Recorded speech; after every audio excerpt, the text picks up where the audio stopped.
You did what may feel like the impossible for a lot of people when they're struggling. You found recovery from your eating disorder. How'd you do it? And you know how they say like one day at a time? It began 1 second at a time. And I am not kidding. Like I remember the first day of it.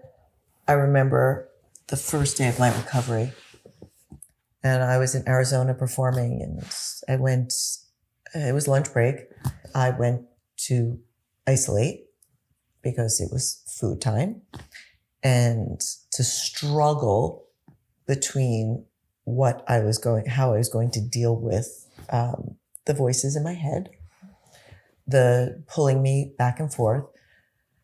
And I went into this cafeteria and there were all these young, beautiful kids.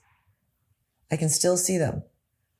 There's upstairs floor and they were talking around food and there was this interaction and there was this buzz and there was all down here. And I just got an apple and I went and sat on the grass. And I remember for the first time, I could smell the apple. Yeah. Oh, I love that. I could feel the sun.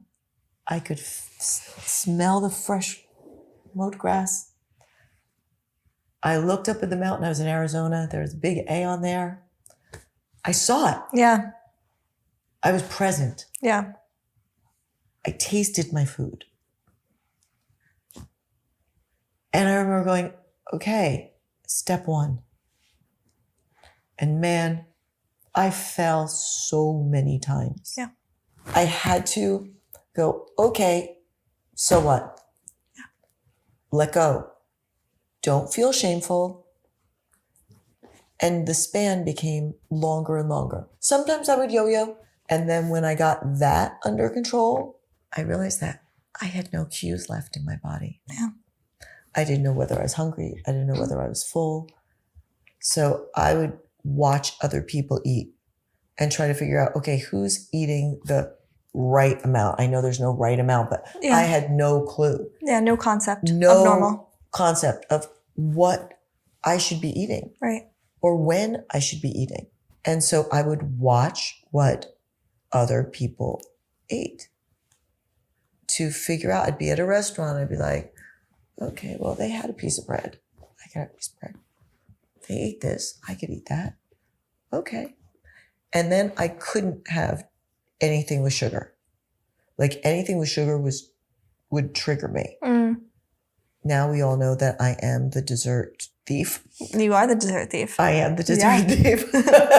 So, but no, and gradually, once I understood my cues, once they slowly started to return, then my whole relationship with food changed. Yeah.